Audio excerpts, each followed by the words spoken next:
dogs, and they're playing poker.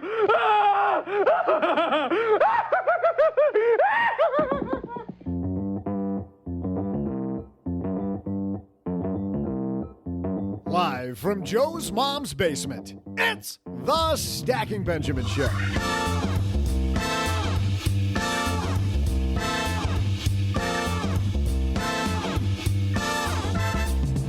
I'm Joe's mom's neighbor, Doug, and today on this crazy holiday calendar I've got right here, it's, let me see. Oh, hey, it's National Rescue Dog Day. Boy, not a moment too soon because we desperately need a dog down here.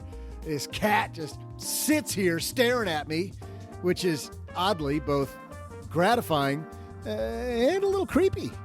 While I work on rescuing dogs here to help rescue your Memorial Day weekend, let's welcome the geeky chef herself, Cassandra Reeder. What better way to celebrate Memorial Day than to create recipes from your favorite movies, TV shows, and video games? Plus, what role should gold play in your investment mix? We'll ask State Street Global Advisors Chief Gold Strategist, George Milling-Stanley. We'll share details during our headline segment. And of course, we'll also toss out the Haven Lifeline to a listener. And don't forget, I'll crown this podcast with some of my amazing trivia. And now, two guys who don't need help learning to be any geekier. No, they got that nailed. It's Joe and O-G.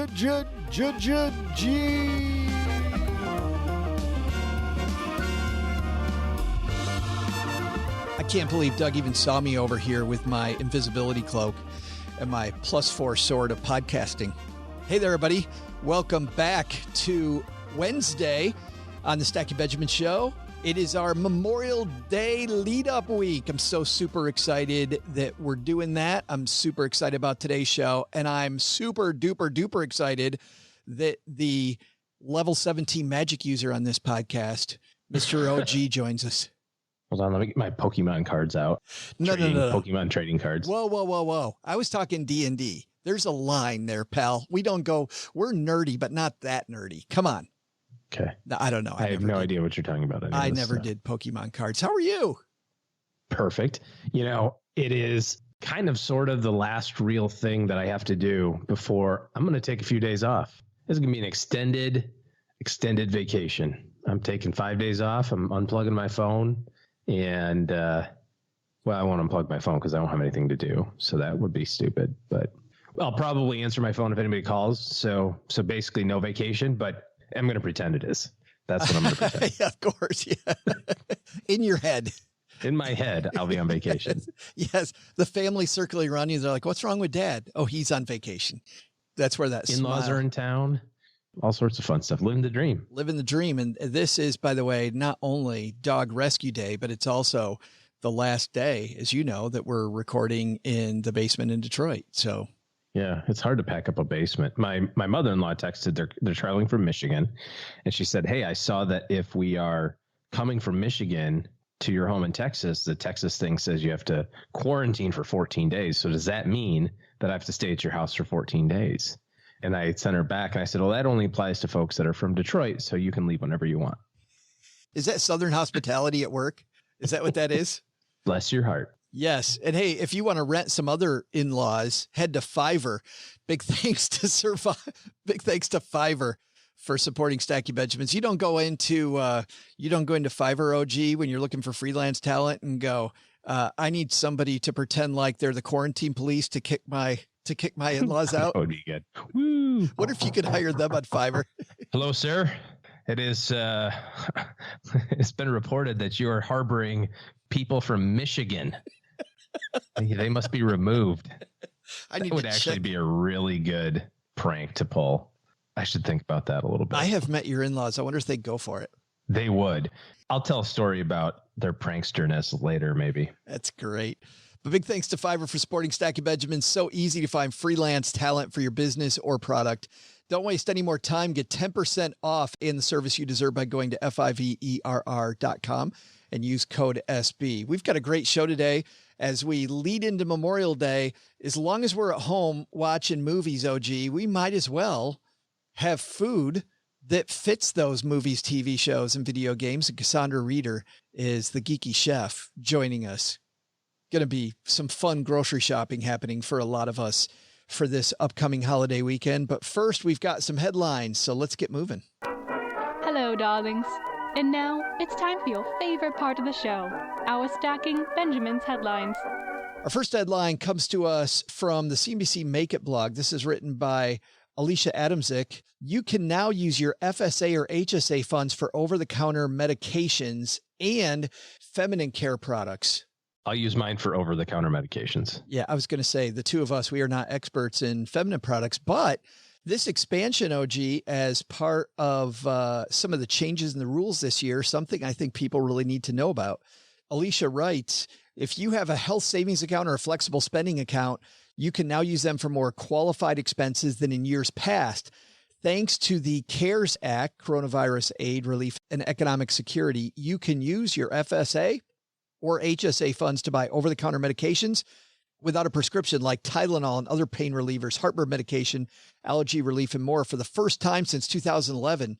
You can also use your funds for feminine care products, including tampons, pads, liners, cuffs, sponges for the first time. Today, take a few minutes to take stock of the medical supplies you need, any medical bills you have to pay, and how much you have and will contribute to your FSA or HSA this year. These accounts let you use pre-tax dollars on medical costs. I think there's a line here, OG. The reason I wanted to bring this up was, number one, the rules are changing, and you and I have talked a lot lately about staying abreast of what's happening. But I also think that there's a difference here between using your FSA money and your HSA money. Like, I think if you have the opportunity to maybe put some more money in your FSA and take advantage of getting these types of things tax-free, that's great. But I also think using them for the HSA might be a mistake. What do you think? Well, it really just boils down to when the money expires. An HSA, the money stays in there forever. And that was the big myth when these things came out years ago, was everybody thought it was the same thing as an FSA. And a flexible spending account or an FSA, it's use it or lose it. So you have to predict in advance what your spending is going to be for out-of-pocket medical costs. In this case, there's more opportunities to use it. And then by the end of January, the year after, you have to submit all of your reimbursements to your FSA provider so that they can reimburse you from last year's pool. If you don't have enough reimbursements, you kind of lose the money. And that was the trade-off. It's pretty stupid from a legislative standpoint. I can't believe that they would put that in there as a rule. Like, hey, on January, you have to guess how much healthcare costs you're going to need by December. It just seems pretty impossible. But anyways, so if you have both, FSA, HSA, and you have an opportunity to spend one of them, well, you're always going to spend the FSA first, right? That's kind of the no-brainer. I like the idea of holding on to the HSA money for a really long time because you can invest it and take the money out tax-free later. So if you can avoid using your HSA, I would. Assuming you can buy all these things later, think about it this way, guys. You can use the interest on the money that you earn by holding on to it. Use the interest on the money you earn to buy these things. Oh, that's a good idea. Yeah, good way to think about it. And in our second headline today, also from CNBC, by the way, early last week, gold rose on expectations of more stimulus from the U.S. Federal Reserve. The piece reads, to support an economy battered by coronavirus-induced restrictions, while an easing dollar lent further support. The Fed is going to start buying bond exchange-traded funds for the first time ever, says Michael Matusek, head trader of U.S. Global Investors. This is big, Michael says. Here's more stimulus coming to the table, and everybody knows when there's more stimulus, you want to own more gold. Well, we wondered about that. We wondered what this all meant, and so we got on Dad's shortwave today, George Milling-Stanley, who's chief gold strategist at State Street Global Advisors. George, thanks for joining us, man. Joe, thanks for inviting me. Happy to be here. Well, tell me, you've got to be the busiest man in America right now with gold prices being what everybody's talking about. But this idea that stimulus coming and we want to own more gold, what are they referring to here? I'm not sure that I'm entirely agreeing with them. Let me take issue with a couple of things in that clip that you read. I think what we've seen so far is rescue packages rather than stimulus packages. I don't think the economy is really moving right now, so you can't stimulate something that's not moving, except maybe with CPR. I think that the stimulus packages are still to come, and they will come once we've started to see the results of this partial, very incremental, very gradual reopening of the economy that we're trying to do at varying different rates all over different parts of the country. So there's that. I think that what we've seen so far in terms of Fed and Treasury activity has essentially gone to the benefit of the stock market rather than to the underlying economy. And I think that what COVID-19 has done so far this year, at any rate, it has highlighted and focused attention on that strange disconnect between the stock market and the underlying economy. Most people think the stock market reflects activity in the underlying economy, but you can tell that's not true. Stocks are on a tear and the economy is in tatters. And yet we're seeing people now loading up on gold. Are you somebody that advocates that phrase, loading up on gold, at any time? I think that it is always smart for people to have a strategic allocation to gold.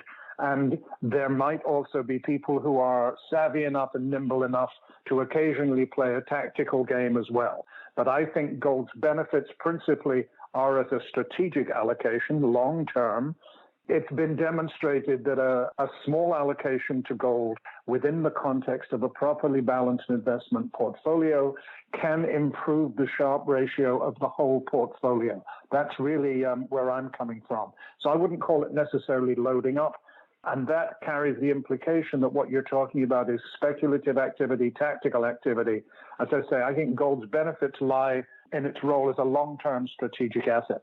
I want to identify, you and I know what a Sharpe ratio is, but most of our audience doesn't, George. Can you just explain what that means by improving the Sharpe ratio? Essentially, what our research has demonstrated is that a small allocation to gold can help to reduce the risk of the overall portfolio and can help to increase the returns from the whole portfolio. In reducing risk and improving returns, that means that you're improving the Sharpe ratio. The Sharpe ratio is the ratio between risk and return. Just looking at returns is a total waste of time, and just looking at risk would only make people nervous. But what you want to be looking at is risk-adjusted returns. That's what the Sharpe ratio equals. It's funny, back when I was a financial planner, George, and I haven't been a financial planner for a number of years, but when I was a financial planner, of course, we'd use the efficient frontier when we would put together portfolios. And I was always amazed about what you are saying right now, which is that if we didn't include gold or precious metals in general in a portfolio, we get, to put it non-jargonish, more wiggle. And man, just like a little bit of pepper in your chili, if we put just a little bit of gold or a little precious metal into your portfolio, I found the returns were more even and we saw a little more upside. Yeah, I think that's absolutely right. And that's what our researchers have shown as well. As far as the volatility is concerned, the price drivers of gold are generally very, very different from the price drivers of corporate performance and therefore of the stock market. And they're often very different, sometimes similar, but often very different from the drivers of the dollar or of the bond market, if you like to put it that way. So you have different kinds of risk with gold. And what you are doing, given that these risks often contradict one another, that by increasing an allocation to gold or establishing an allocation to gold, you're basically getting a different risk profile in the whole portfolio.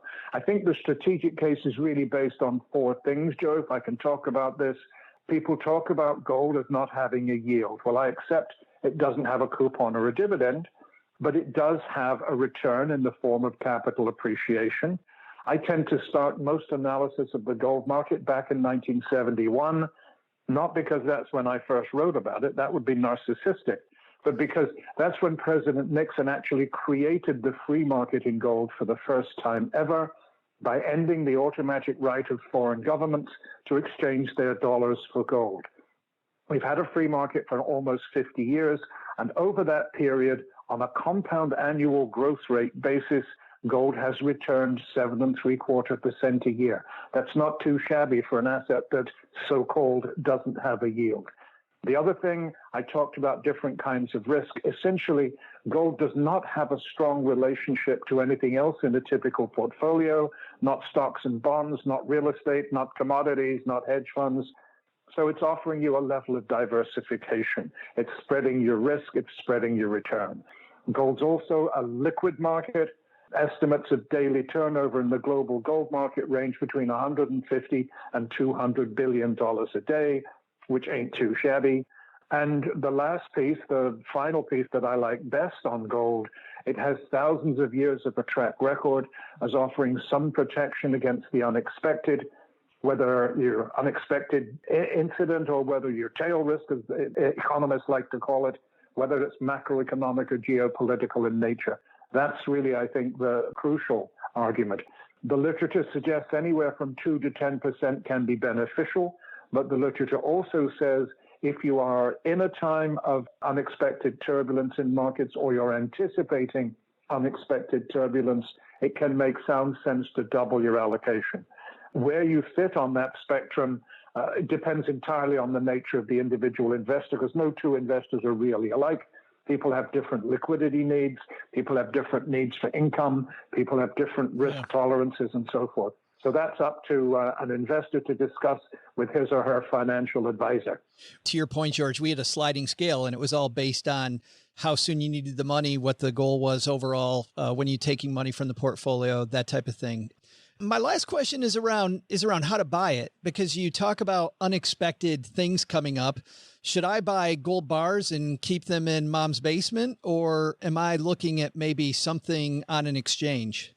I think the most liquid way to own gold is probably with a gold-backed ETF, a physically backed gold ETF, like the GLD product that State Street markets. That essentially is trading a very narrow spread between the bid and the ask because it's a very, very liquid product. It's got almost $60 billion worth of shares outstanding, and it's got almost $60 billion worth of gold sitting in a vault to back up those shares. There's no cash, there's no derivatives involved, because that's the only way that you can avoid the bane of any exchange-traded fund, which would be tracking error. If you only own the underlying, then you are going to track the price of the underlying exactly, and that's precisely what GLD does. So I think that that's probably the optimal way for people to be looking at, especially in times like today when liquidity can be an issue. But boy, and I also worry, George, about people keeping valuables in their house. You always hear about that going bad. Yeah, I mean, I don't think it's a good idea whether you bury them, your gold coins in a sock in the backyard, right, and hope that your neighbor's not looking over the fence, and hope that you remember where you buried them when you need them. Dealing with the gold exchange traded fund is very simple and very cost effective. And that's why it's accumulated, that's why these gold ETFs have accumulated so much. GLD is up $10 billion net in the year to date in terms of new creations. And as I say, it's at almost a $60 billion fund right now. Yeah. That's a pretty creditable performance.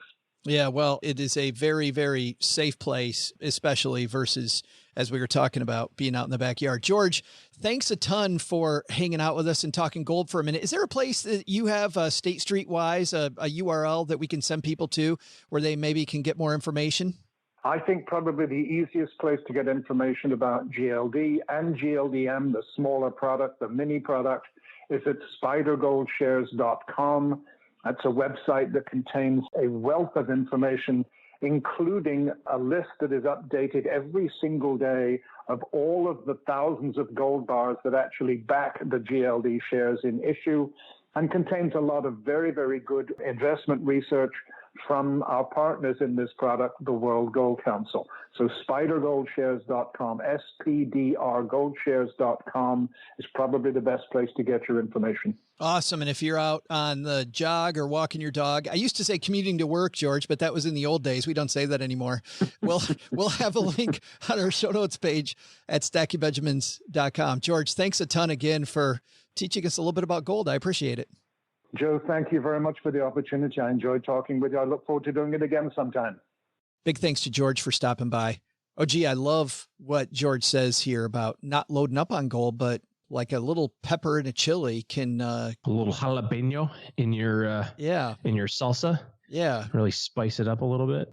Well, that's a diversifying effect. And unlike what most people say about any investment, everybody thinks is all or nothing. You know, we talk to people who are hell-bent on making sure real estate's the driver of your retirement portfolio. It's like, that's a good area. It's probably not the only area. I've had people online accuse you and I of being anti-gold, partially because we just like making fun of Len Penzo on Friday. For people, people new to the show, Len is a great contributor, super smart guy, but he is all about the doom and gloom and precious metal stuff. Yeah, he is. But we just think it's fun to mess with him. We're, though, seriously, OG, I think you and I are more like George, that using something like this and knowing how it works in your portfolio and knowing how it's different in your portfolio, just a little bit of knowledge. It doesn't take a lot to learn this stuff, can go a long way. Just a little diversification goes a long way. I like the way that you put that. We should trademark that. Yeah, a little TM goes a long way. T1, TM. TM. A little goes a long way. TM. A line like that would be like trademarking the word goodbye. TM. Goodbye, TM. You owe me $5. Why? Because you just said goodbye to me. Sorry. That's we have to do it in a different font, though. If you take a word and put it in a different font, then you're more likely to. Well, but that's the written word. If you want to make the big money, you got to get this. Yeah, you got to get it like that. TM. Right. The spoken word. So if you say it a certain way, no, I'm sorry. That's ours. We own that. That's ours. TM. Yeah. TM. I think that's lesson one. Trademark everything. You'll make $1 billion. Put TM extra after everything for sure. I do think, though, a little goes a long way is a nice way to talk about gold. And then I think our second takeaway would be the flex spending account. Maybe there's an opportunity here to get some things without paying tax on them this year that you couldn't get last year.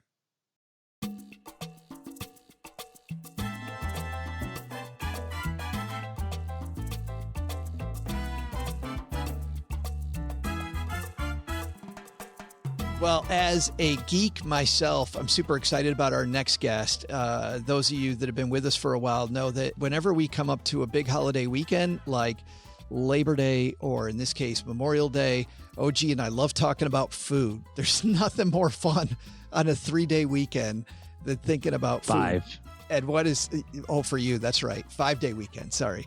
For the rest of us 3, for OG, 11-day weekend. I've earned it. Cassandra Reeder is one of my favorite people. We started following the Geeky Chef a few years ago, and she's just fascinating how she watches movies, plays video games, sees TV shows, and she sees these things that people eat on these TV shows or things they drink, and she dreams up what that would really taste like, and it's been a part of her blog. Well, of course, now there's a cookbook, there's a bartender guide, but we don't need any of those things, OG, because Cassandra Reeder is going to help you come up with a geeky Memorial Day meal. Let's say hello to Cassandra Reeder.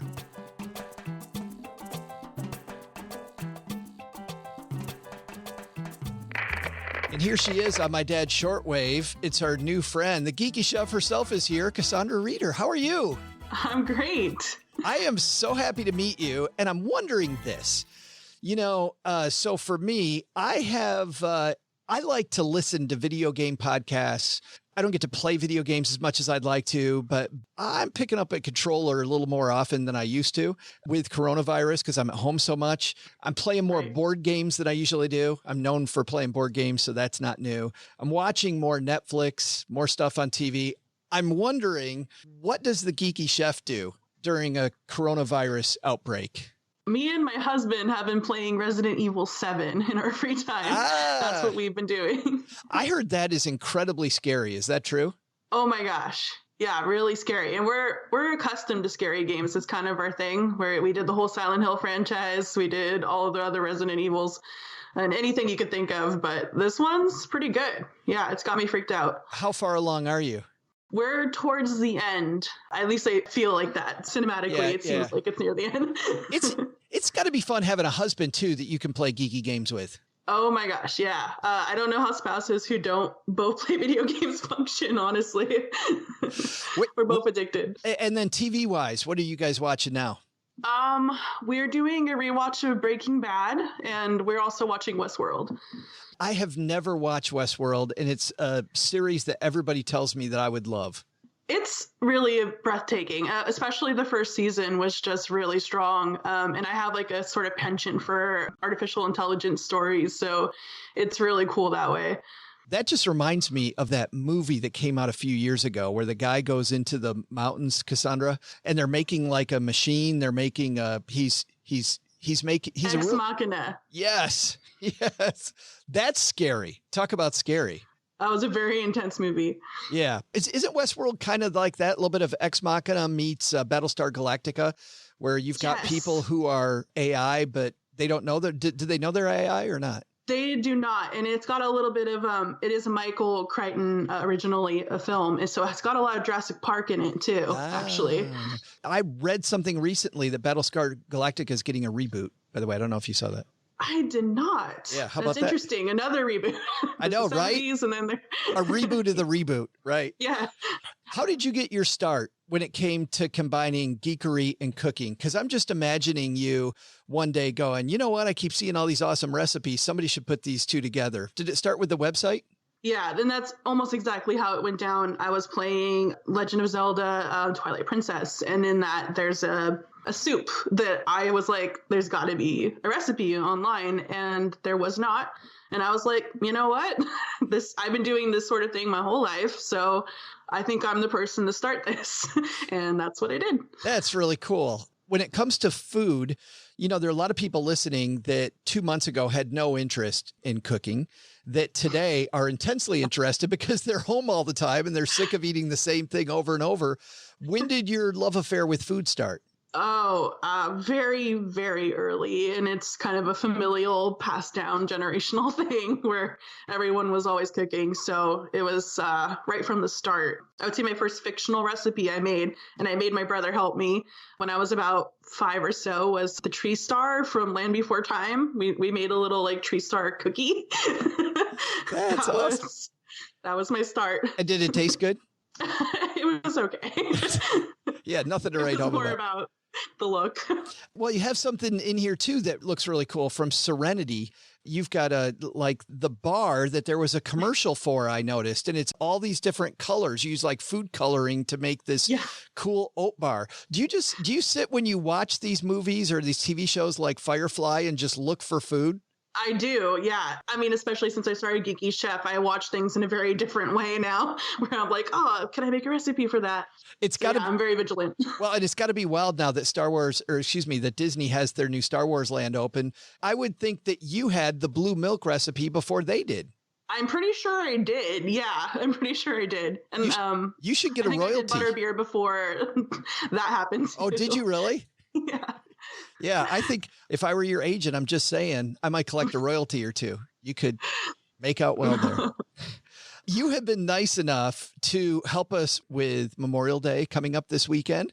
So for everybody who is a geek out there and likes food, what should we be making today to combine the two? So I wanted to do sort of a Memorial Day appropriate menu. So the first thing we are going to do is the Big Kahuna Burger from Pulp Fiction. I thought you were going to say, is that because there is a company that already makes the Royale with cheese? Is that why? It's possible that might have something to do with it. Yeah. Oh, the Big Kahuna. I shouldn't have done this. We shouldn't have had you talk to me while I'm starving. But let's talk about the Big Kahuna. How do we make it? Okay, you're going to need a pound of ground beef, 10 slices of bacon, and you got to cook it real crispy. Oh, my. I know. I'm so sorry. And then half a red onion minced, 1 egg, 20 ounces of canned crushed pineapple. And you want to drain that so it's just kind of pineapple, so no juice. Plus 2 tablespoons of breadcrumbs, salt and pepper to taste, and teriyaki sauce to glaze. And one thing, Cassandra, that I really like about what you write in your cookbook is all of those are suggestions. You're somebody that you said that whatever recipe calls for 2 cloves of garlic, you like putting in 9. Yes. But all of this, like, don't get too overly critical about using those exact numbers.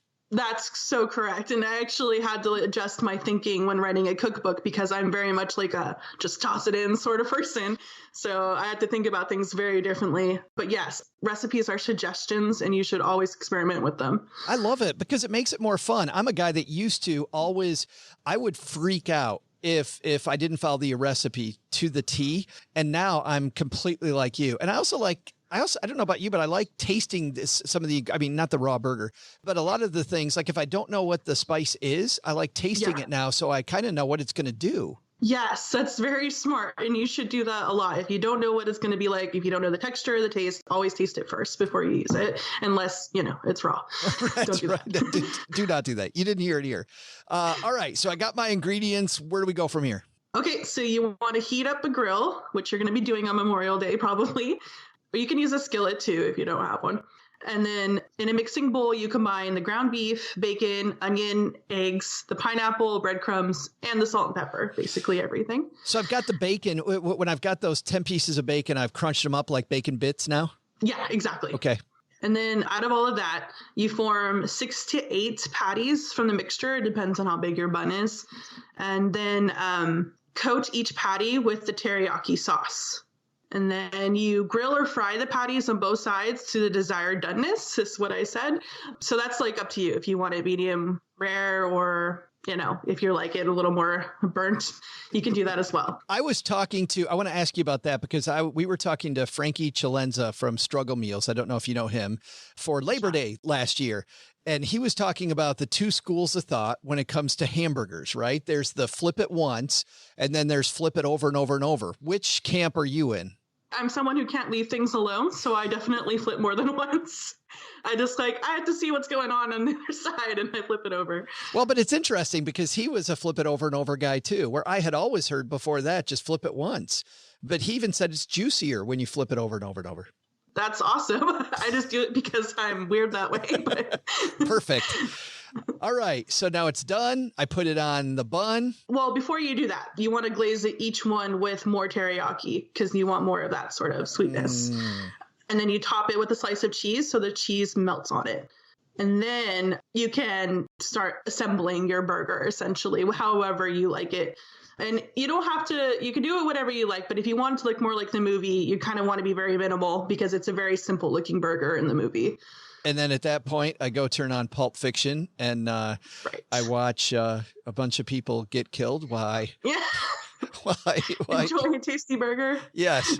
Are you a fan of Pulp Fiction? I am. I actually like Tarantino's work in general. Pulp Fiction, I would say, is one of my favorites. I also really loved Inglourious Bastards. I did too. What did you think about the new movie last year? I haven't watched it yet. Oh, that was one of my favorite, not my favorite movie, but that was definitely in my top 5 of last year. So you're going to love it. It's okay. I'm excited. More the same. And Brad Pitt is incredible. You can see why he was up for best supporting actor for that. All right. But you didn't stop there. That's the main event. What are we having with it? So we have a couple of drinks. The first one I'm going to do is Romulan Ale from Star Trek, and it's in most of the Star Trek series at one point or another.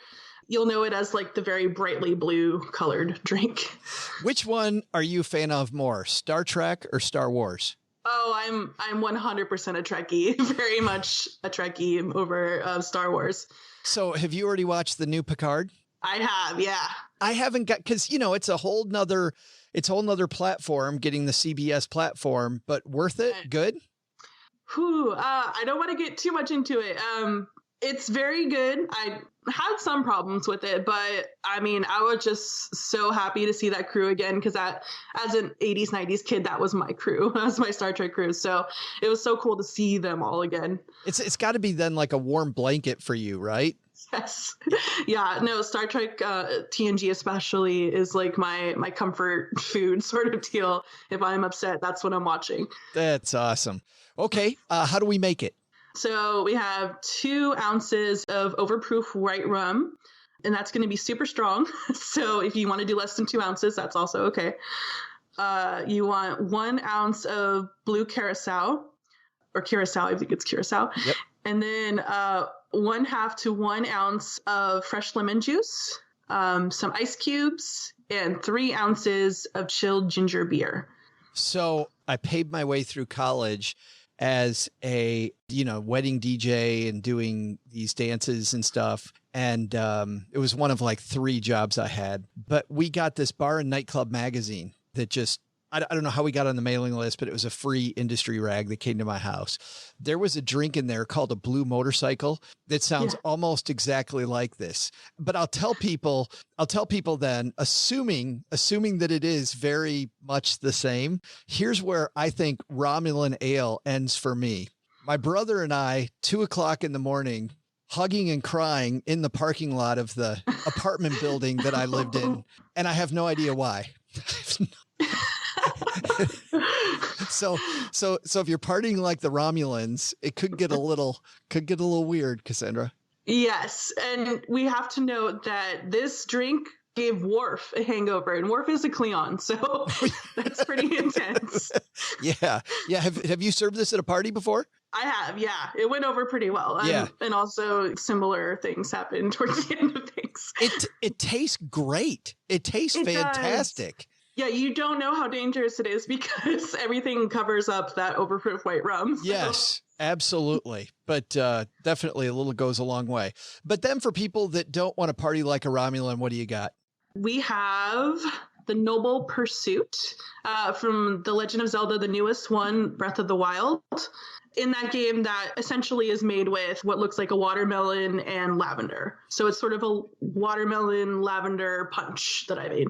Well, and this is cool because you told me ahead of time that this one can be made non-alcoholic. So you could have the Romulan drink for the people that want alcohol and have this one as a nice one for people that don't. Yes, exactly. That was my thinking. Now, I haven't played the latest Zelda game, but it got phenomenal reviews. In the podcast I listened to, the Video Geek podcast, just all give this game like huge reviews. Did you love it? Oh my gosh. It was so much more than what I could have ever expected from a Zelda game. Like, it's massive and there's so much to do, and it's just a lot of fun.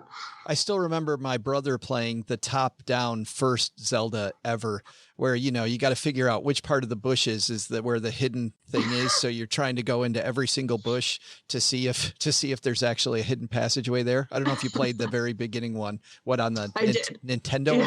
Yeah. Way back. All right. Well, let's talk about how we make it then. So let's bring some of the Zelda awesomeness to our feast. All right. It is 3 cups of cubed fresh watermelon, 2 ounces of cold water, 2 ounces of light rum, 2 ounces of gin, and 4 teaspoons of lavender syrup, or to taste. You don't have to use that much. And you can usually buy lavender syrup, but if you buy my books, it also tells you how to make it. Juice of 1 lime, and 1/2 cup of ice cubes. Boy, this is going to have a really light, springy taste to it. This is like the perfect Memorial Day drink, isn't it? Yeah, that's why I chose it. I thought this would be exactly what I want to drink on Memorial Day. Thinking about those ingredients, this just sounds like summer in a drink, summer in a glass. It does have that taste. It's super refreshing, which is what it's supposed to be like in the game as well. If I want to make it non-alcoholic, I just take out those 2, or do I replace those 2 alcohols with something else? So you want to omit the rum and gin, and then you want to add 1/2 cup of chopped watermelon and 2 ounces more of water. Gotcha. And that kind of just replaces it. You don't really notice. That's awesome. And then, all right, we got our burger, we got our drinks, we got to have some dessert. Yep. The last thing we're doing is the cookie cat from Steven Universe. That's awesome. You will know it as, it's Steven's favorite ice cream sandwich of all time. Gotcha. And how did you first come across the Steven Universe? This is a little more geeky. This is where you get your street cred right here. Well, I was a fan of Adventure Time, and a lot of the people that worked on Adventure Time worked on Steven Universe, so it was kind of a given that I would watch it. Yeah, that's awesome. I have not yet, but tell me about the Cookie Cat. Okay, so Cookie Cat is 1 pint of strawberry ice cream and vanilla ice cream, and you want to soften that up. And then it's 1 1/3 cups of all-purpose flour. So this is for the cookie part. 1/4 cups of unsweetened cocoa powder, 1 teaspoon of baking powder, 1/8 teaspoon of salt, 1/3 cup of unsalted butter, and you want to soften that up as well. 3/4 cups of packed light brown sugar, and 1 tablespoon of vanilla extract, and 2 eggs. Wow. And how am I putting all that together? So the first thing you do is get a baking sheet that can fit into your freezer, and then line it with parchment paper. And then you spoon and spread the ice cream into an even layer on the baking sheet. If you're using both strawberry and vanilla ice cream, do this in alternating lines, and then cover with plastic wrap, and you want to freeze it overnight. And this one's kind of more intense. It's you got to do it before. That's what I was just thinking. So I'm planning this a day before. Yeah. Definitely want to get this started beforehand. Okay, and then to make the cookie, in a bowl, you set the flour, the cocoa powder, the baking powder, and salt, and then you set it aside. In a separate large bowl, use a mixer to cream together the butter and brown sugar for about 1 minute or until it's completely mixed. And then turn the mixer to medium-low and add the vanilla extract and the eggs, and then beat until the eggs and extract are incorporated, and that's about a minute. Add the dry ingredients to the wet ingredients, mix on medium-low for about 1 minute. Everything should be totally incorporated at this point, and the dough should be sort of soft and a little bit sticky. And then you lightly dust a work surface with flour, and place the dough on it. Work the dough into a 1/2 inch thick flat circle, and then wrap the dough in plastic wrap and refrigerate it for at least 1 hour until it's firm enough to roll out. Once that's done, you can just sort of shape it into like little cat shapes. You can kind of do this yourself with like a regular large cookie cutter, like a circular one. And then you can sort of just with a knife draw out the ears on top. And then you can carefully transfer the cookies into a parchment lined baking sheet. You usually are going to be making about 10 of those, I believe. Which I would devour in like the first 10 minutes after these are finished. You have to resist that temptation and move forward. So carefully transfer the cookies into the parchment lined baking sheet. I see carefully because it's really easy to sort of like let them droop and they might break at that point. Yep. So then you can gather the scraps and you can sort of keep rolling the dough and make as many cookies as you need. It's going to be like 10 to 16 total, depending on how many cookies you want to make, essentially. So place the cookies in the refrigerator for 20 to 30 minutes. Chilling them will make it so they're firmer and they'll hold their shape. And then preheat your oven to 350 while they're chilling with a baking rack placed in the center. Bake the cookies for 11 to 12 minutes. They'll still feel a little soft when they're done. That's okay because they'll harden up as they cool. Let them cool completely. You don't want them touching ice cream when they're still warm. Once the cookies are cool and firm, get out the sheet of ice cream and use the same method that you did to cut the ice cream as you did cut the cookies. And then you just basically put the cookie on a plate and then add the ice cream that's also the same shape and then add the other cookie on top. Then just chill them until you're ready to eat them. This sounds like it could be some family fun for people that want to get the kids involved. Absolutely, yeah. Your kids will have a blast making these. It'll probably be really messy, but they'll have a great time. I think we're all used to messy now. If we're not used to messy yet with all the coronavirus stuff, I don't know when we will be. I am super geeked because you have put all of these and many more into the Geeky Chef Cookbook, which looks awesome. By the way, I have to ask you before I get into what some of these other recipes are, did you do the pictures too? The photographs? Yes. A couple of them were done by me and my husband, but most of them were done by a professional. His name is Bill Milne. He did a great job. Boy, he did do a great job because everything looks delicious. Those fruity oat bars, fruity oaty bars from Serenity look really cool. The Lord of the Rings lembas looks, I could just eat that right up. Like everything is the cheese buns from the Hunger Games. It's funny because we talk about the Hunger Games. I'm not sure if I want to eat that stuff or not. Like, you would have to feel really guilty because there are people starving. That's and right. You have this really opulent meals. Yeah, I know. I'm like, I don't know, but that's so funny. You've got not only from those. Let's talk about some of the other places. You've got food from Teenage Mutant Ninja Turtles, from the video game Portal. The cake is a lie, and you actually say early on that the yellow cake, really isn't a lie. It is not. No, the cake is true. The Elder Scrolls. I haven't done the Elder Scrolls Online, but I played Morrowind and Skyrim. I skipped over the one between those that everybody Oblivion. loves. I skipped over Oblivion. That was probably a good call. Yeah. I just wasn't I don't know. I played 15 minutes of it and wasn't a fan. Some Pokemon, Kingdom Hearts, Harry Potter. You've got the treacle tarts. Yeah, that's Harry Potter's favorite. I mean, it's technically a real thing in England, but here in the States, it's kind of exotic. And by the way, what would a geeky cookbook be if it didn't have the Big Lebowski and the X-Files in it? I don't know. You gotta have those. And I just looked above that. My Little Pony, of course. Friendship is magic. That's so funny. You must have had a blast putting this together, Cassandra. Oh my gosh, yeah, it was so much fun. Yeah. It's called the Geeky Chef Cookbook. I'm sure they can get it at your website, I would imagine, but is it also available elsewhere? Oh yeah, anywhere books are sold. You can, if you do Amazon right now, obviously we're not going into bookstores, but you could do it at your local bookstore website. You could do it at Amazon or Barnes & Noble or just anywhere you would normally get your books. And you also, those drinks come from a companion book, which is The Geeky Bartender. Yes. And looking at this, you've got Futurama, you've got Star Wars, you've got Archer. Of course, I'm a big fan of Bob's Burgers. Who's not a fan of Bob's Burgers? A Clockwork Orange. My daughter just told me she watched A Clockwork Orange, and that may have been the weirdest movie I've ever seen. It's so bizarre. It doesn't make you hungry, but I feel like it needed to be there. It does not. That's funny. Do you have a favorite drink from the bartender book?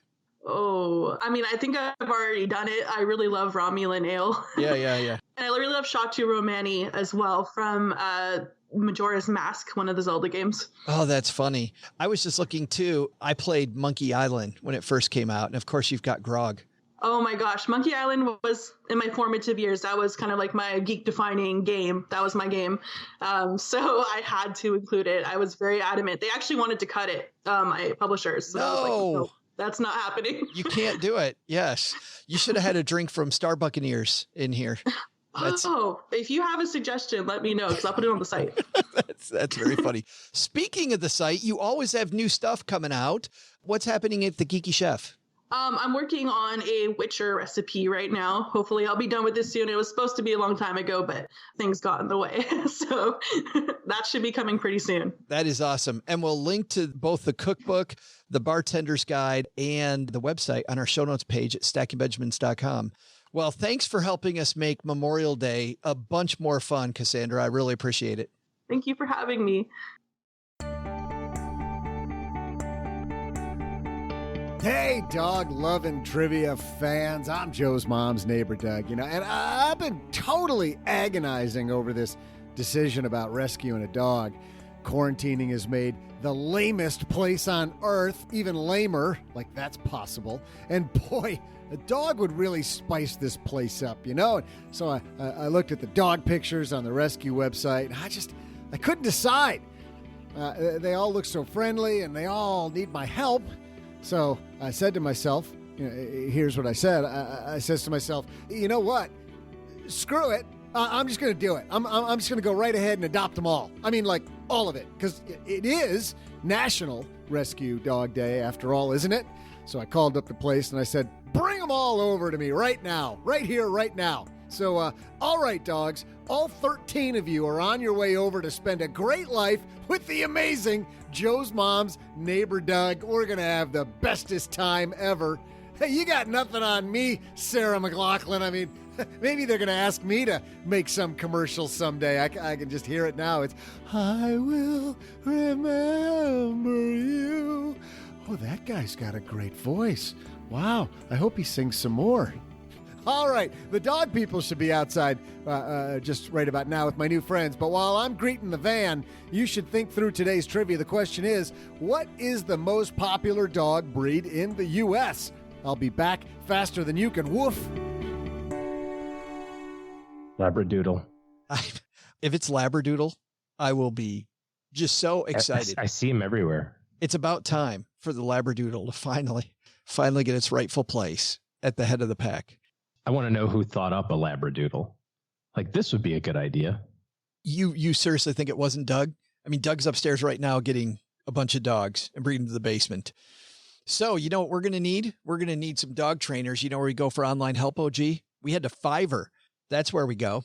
Finding any type of freelance talent for your project or for your business.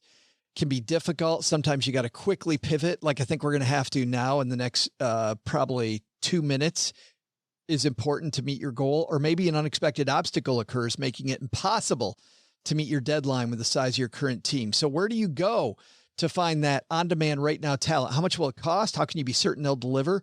Finding the right freelancer can be time-consuming, frustrating, and expensive. Fiverr's platform helps keep businesses moving with a network of trusted freelance talent. We use them for voice work all the time, but it's not just that. You can use them for graphic design, copywriting, web programming, film editing. There's so many different things that you can have. In fact, it's funny. I was working with a friend of ours, Bo Henderson, on his podcast, and he's like, where am I going to find these people to help me get this stuff together? I said, man, guess what? Fiverr. It's where we always go. You'll find what you're looking for instantly. You can search by service, by deadline, by price, reviews, and more. He was specifically looking for one type of voiceover person. We found them in 30 seconds. You'll know exactly what you're paying up front. There's no negotiating needed, 24/7 customer support, quality talent you can count on. We were able to hear this guy. It was a voice actor. We were able to hear what he did. And if they write, they'll show samples of their work. They can tell you what type of projects they've done before. You'll know the whole lay of the land at Fiverr before you hire anybody. And you can look at ratings, buyer feedback, and select the right freelancer based on your budget.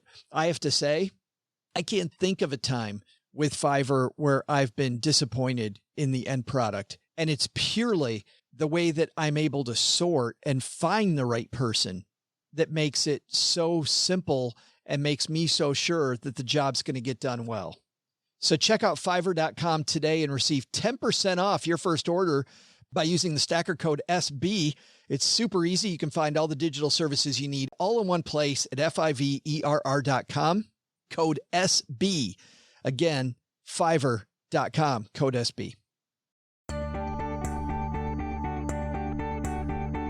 Hey there, trivia fans. It's your favorite animal rescuer, Joe's mom's neighbor, Doug.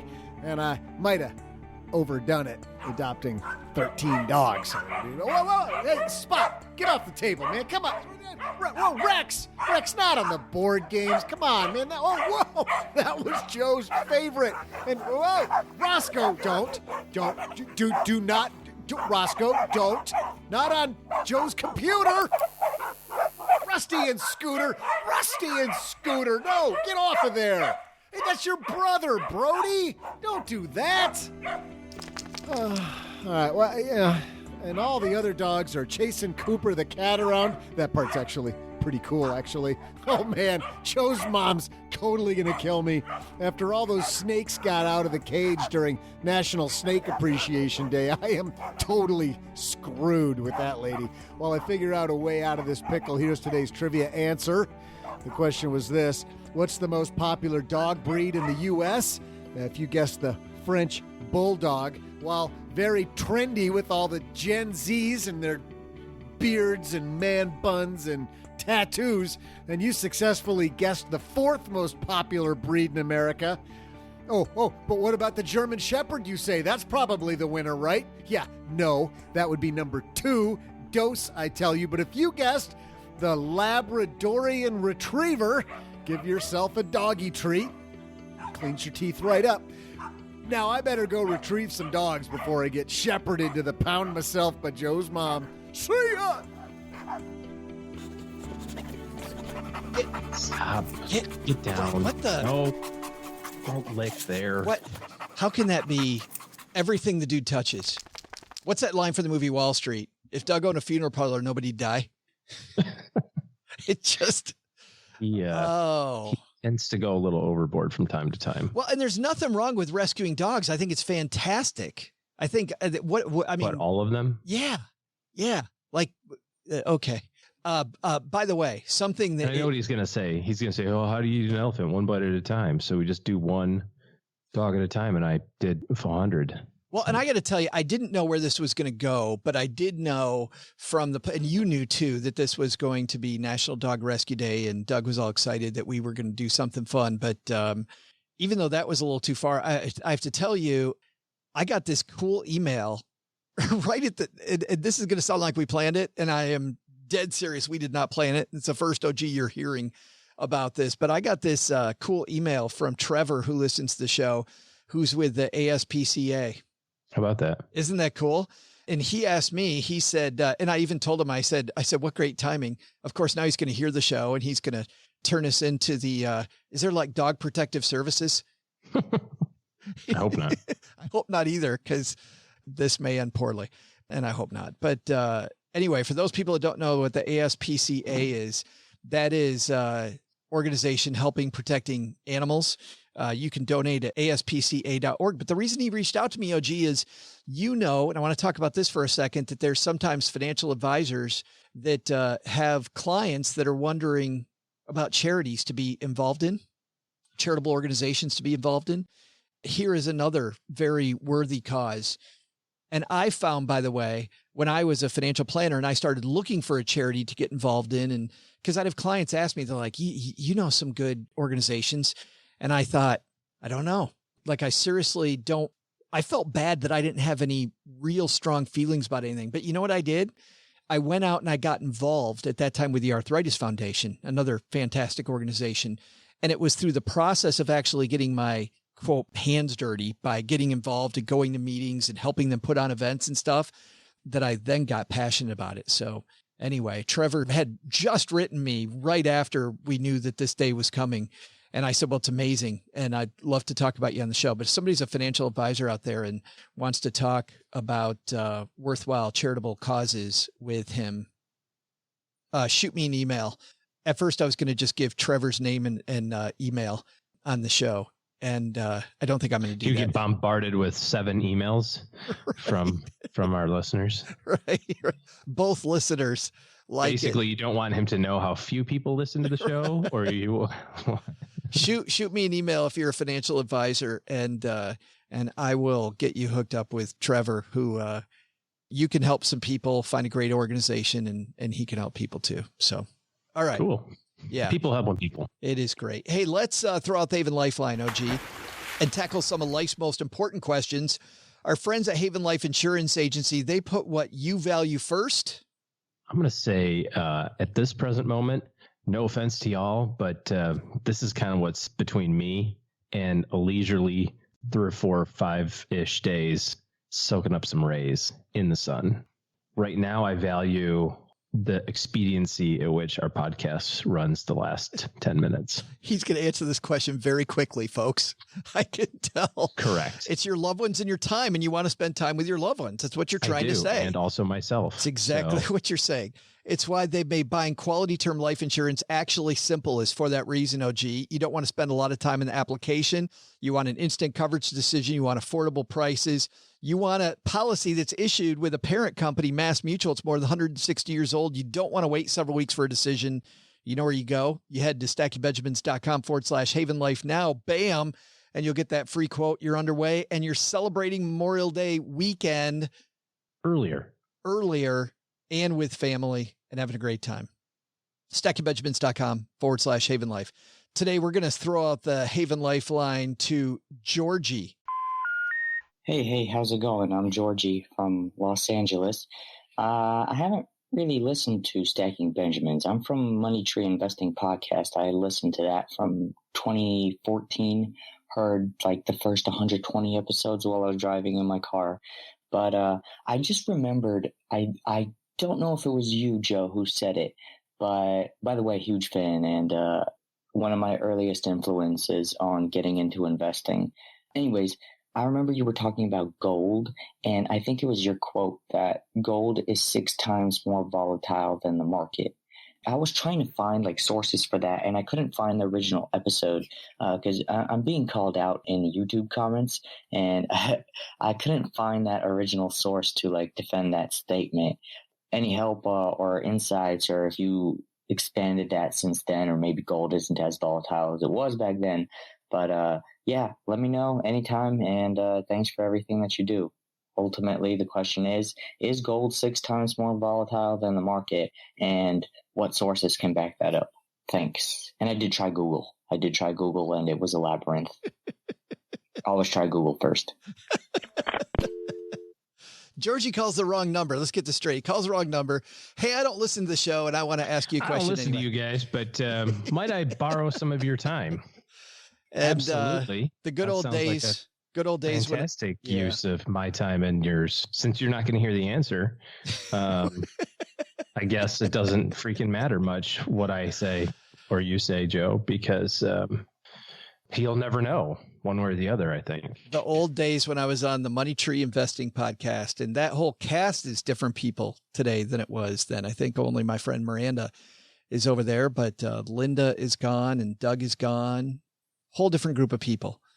But I will tell you this, Georgie, I got that directly from, and by the way, it wasn't 6 times more volatile. And that volatility is just the up and down on a daily basis. So you can expect a swing that is much, much bigger. That comes directly from a very respected person in the industry. His name's Walter Updegrave. It came at the time from a piece that he was in Newsweek. I went back right now and looked for that, and I think that the link is long covered up. But what I did find, though, and I found this on, I don't use Google. I've said this before, and go ahead and make fun of me, but I use Bing. I don't use Bing because my kid works for Microsoft. I use Bing because of the fact that they actually pay you to search, and I have to search all day long. So I end up making, I don't know, 15 or 20 bucks in Amazon free credit for stuff that I use around the holidays just for search. But when I did a search, I found all kinds of things, Georgie, that shows you, it doesn't give you the exact number that I use, or which is directly from Walter, but it does give you all kinds of evidence. And in fact, if you go to what George talked about today, ticker symbol GLD, and you take a look at the volatility swings of that versus the S&P 500, go to Morningstar.com, you'll also see a lot more volatility with that gold index. So anybody that tells you that gold isn't volatile, which I think, oh, gee, that's like the slam dunk. It's that easy volleyball setup, you know? You're looking for bump set spike. Yeah, that's exactly what I'm looking for. But it's all over the internet. It is all over the internet. I go to Morningstar.com, compare GLD with, SPY, IVV, any of those. Heck, VTSAX. Just go compare any of those regular stock market indexes, whether it be total stock market, S&P 500, Dow Jones, any of them versus GLD. And you're going to see what I'm talking about. So the biggest problem with gold, and George referenced this, is when it goes, it goes. And when it doesn't, it doesn't. And predicting when gold's going to take off is also a conundrum. So even without the 8 times more volatile, plenty of other evidence around gold's volatility. Talked a lot about gold today, OG. It's shiny. Are you looking stuff up or just surfing the internet? I'm trying to provide you some cover on your answer, and I can't. Now, I do understand, Georgie, if they're looking at long-term volatility. Walter wasn't talking about long-term volatility. Over the long term, the standard deviation of gold versus the stock market, not a heck of a lot more volatile. In fact, I'm looking at it right now. Standard deviation of 21.44 for the gold category versus 17.18 for the S&P 500. So more volatile. But Walter wasn't talking about that, OG. Walter was talking about picking a day and then what that's going to do between today and tomorrow. So even though over a 10-year time frame, gold might look like there's not a lot of up and down. Well, and to be fair, 5 percentage points is a heck of a lot different. That's true. It isn't because that's one standard deviation. Sure. You got to go 2 or 3. Now you're talking about a much wider spread.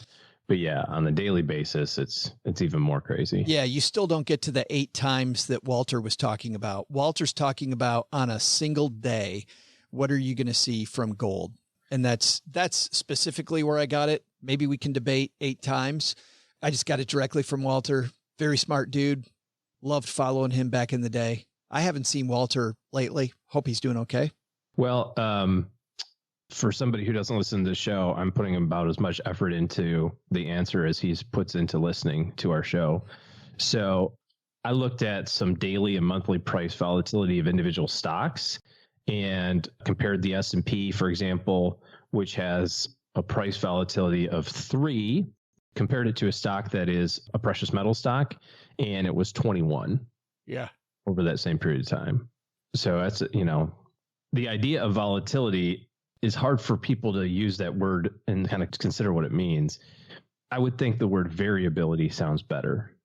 Like what's the range of ups and downs? Good point. And the 500 most capitalized companies in the world, the S&P, let's say, is going to have a tighter range of variability, even including, the last 6 or 8 weeks where the market's gone down a whole bunch and up a whole bunch and stuff like that.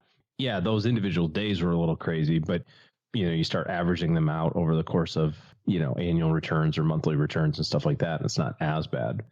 But then when you start getting to specific, and this is kind of sort of true as you get into even specific sectors more and more, you're going to have wider and wider ranges of variability. The S&P does this, but banking stocks do that. The S&P does this, but tech stocks do that. So you're going to have a little bit more range. And I think what you're saying, and maybe a broader brushstroke, is that of all of the different areas of investing, the precious metals section, gold and whatever, is going to have the highest range of variability. It's going to jump around the most. And like you said, if that jumps up a whole bunch in a row, that looks really good. Like we're seeing right now, like, oh, gold's up 30%. It's awesome. But it can also do the other thing for an extended period of time also and go down 30% really fast in a hurry, like we saw with oil just a couple of weeks ago. So anyways, that's all I'm going to say about that. Georgie's never going to hear this, but thanks. He won't. Thanks for the question.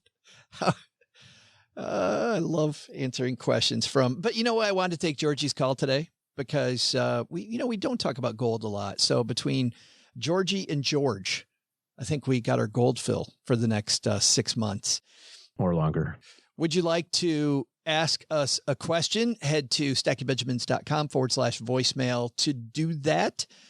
Also, big thanks to everybody who's left us a review of this here show. Mom loves putting those on the fridge, so thanks to everyone who's done that. Also, if you're somebody who has more questions, not just one question, but man, you need better help in your corner, OG and his team of advisors are taking clients. So head to stackingbenjamins.com/OG to see how their team maybe can interface with your team to make sure that as we're recovering, OG, as we're coming out, as we're opening up the economy, that you're ready to go full steam ahead. All right, that's going to do it for today. You got it from here, Doug. Oh boy, please, let's get the dogs out of the basement and tell us, what should we have learned today? So what should we have learned today? First, take a lesson from our headline. While the FSA is a great place to take money from for your short-term health expenses, be more protective of HSA money. Those funds might be a lifesaver later down the road. Second, take a lesson from Cassandra Reeder. You can spruce up any get-together by having a fun story and presentation for your food. But the big takeaway? When Joe's mom threatens to take you to the pound, you gotta act quickly. Luckily, everyone in the neighborhood and at the Sizzler loves me, and I was able to find permanent homes for all the dogs. Take that, Sarah McLachlan. Who found the dogs' homes? Doug. Who found the dogs' homes? Doug. Oh, wow. He can rap, too. What can't this guy sing? He's a master entertainer. Big thanks to Cassandra Reeder for joining us today. You'll find Cassandra at geekychef.com, and you'll find a link to her book, The Geeky Chef Cookbook, on our show notes page at stackingbenjamins.com. Big thanks also to George Milling-Stanley from State Street for stopping by and talking gold. Turns out there's gold in those portfolios. Visit ssga.com for more on using gold and other investments in your portfolio. This show is created by Joe Saul-Sehy, produced by Taylor Stevens, and engineered by the amazing Steve Stewart. Online, visit us on Twitter at SBenjaminsCast or on our Facebook page. I'm Joe's mom's neighbor, Doug, and I really thought doing these credits completely naked would have been a lot more fun than it actually was. SB Podcasts may receive payment on the show from sponsors and guests in the form of books, giveaway items, discounts, or other remunerations. That's a big word. There's no way you take advice from these dorks, but like Joe's mom always says, don't take advice from people you don't know. This show is for entertainment purposes only, and before making any financial decisions, consult with a real financial advisor. Hey, want to help out some pets like I did? A great place to start is with the ASPCA. Visit aspca.org for more.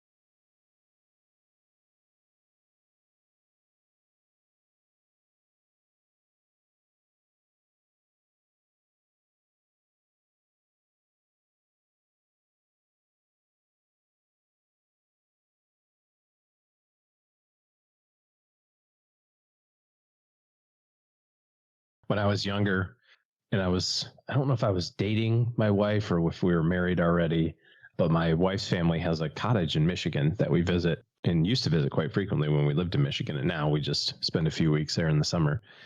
I was a big fan of fireworks, still am, as a matter of fact. So I'd stopped in, I don't remember where, Indiana or something, and picked up just a boatload of fireworks when, they were kind of on the illegal side. And here we are launching fireworks into the lake, these big giant things. And Lissa's dad and grandfather get the bright idea that it's time to teach OG a little lesson. So it's me and my brother-in-law / future brother-in-law, I don't know, depending on where they were in their relationship at the time. And so we're out there just having a heck of a time, drinking beer and launching fireworks. I mean, just what a fun way to spend a summer evening. And my wife's grandfather had a flashing police light. And there was quite a distance from the lake to the garage. You couldn't see it. And so he just plugged it in the garage and just opened the garage door. So you just saw this blue light every so often. And it scared the bejeebus out of me because we got this whole big bag of fireworks, just this huge thing. And my brother-in-law and I are looking at each other going, you hold it. No, you hold it. No, I'm not going to hold it. You hold it. So how are we going to get in trouble? Who's getting in trouble? What's going to happen? And then here comes my wife's father and grandfather chuckling from the garage going, oh, we got you. We got you. But that would be good. I could, it seems like a good comeback. If I could wrestle up a few people, dress up like cops. Say, hey, remember knock when? Knock on the door and say, hey, we understand you've been harboring some quarantiners. People that should be. I need to see some ID. So did you register when you came into the state? Sir, I noticed that you have a car parked in your driveway that has a Michigan plate. I looked on the notes and I didn't really see any registration done with the state and with the county health administration. I think you could even sell that better if you have your father-in-law come in the room, but they take you away for harboring him. Because then you can go all the way out of the house in cuffs. I like it. They can read you your rights, and your father-in-law it'd be interesting to see how he responds if he's like, yeah, sucks to be you, dude. Finally, I got my daughter away from you. Well, this is easier than I thought it would be. Honey, mission accomplished. My wife and kids are throwing a party. Like, wait a second. Like, whoa. These are Fiverr actors. Come on. Yeah. I don't even know if Fiverr has come to your house actors. I don't think so. Method actors? Probably not. Probably not. No. But I bet you I could get some. Sure. There's a whole bunch of people that are just twiddling their thumbs right now going, I'll be a cop. Let's do it, man. Yeah. All these local commercial artists out there, waiting for the next job that's not coming. Mm-hmm. If you do it and you didn't do the other thing that we talked about with Mrs. OG, remember how you were going to use some specific language? You didn't do that either. Yeah. I'm all talk. Come on, man. Step up. Let's get this going. You step up. You know, how challenging that would be. And I was thinking about it. I mean, just thinking about it, like I can't tell my kids because they'll blow it. They're just terrible at surprises. My middle kid he can't lie to save his ass. Like if he had anything to do that would, he would just be giggling the whole time. Isn't that great to know though? I love the fact that my kids aren't liars. And when they try to lie, you're like, oh my. You need practice. This is how you do it. There was only one time. There actually was one time where my son lied and I didn't catch it, didn't know. He was in student government. This is like 5th grade student council. And the woman who was in charge of it was known as being just a complete hard ass. Nick came home really upset one day and said he got kicked out of student government because he was accused of writing on a desk. And she caught him writing on a desk. And he's like, I wasn't writing on the desk, Dad. And so I talked to the teacher and the teacher said, no, he was writing on the desk. He was. I said, how do you know? Did you see him? And I don't want to be one of these parents that is like, no. Right. Prove it in a court of law. I'm generally on the teacher's side. But in this case, I hadn't seen my son that upset. So I said, did you see him do it? And she said, no, the girl next to him did. And then I looked and there was his name written on the desk. So that doesn't really prove anything. And man, he was super upset. She said, well, my decision's final. He's kicked out. And so I went to Nick and I said, here's what your teacher said. And he said, Dad, I didn't do it. I did not do it. I said, all right, well, here's the deal. Families stick up for each other. We go to bat for each other. And if you can look me in the eye right now and tell me that you did not do this, I will go to bat for you. I will do it because I know what student government means to you. And he looks me in the eye and he goes, Dad, I didn't do it. So I go back to the teacher and I said, yeah, I'm telling you, my son didn't do this. And we really had it out. And then she came up with this whole plan about how he could stay in, but he was going to have to wash, stuff off the desks. He's going to have to come in after school and do some penance. And I even said I think that's kind of baloney because he didn't do it. He didn't do anything. She goes, well, that's the cost of him getting back in. And I said, well, let me go back and talk to Nick.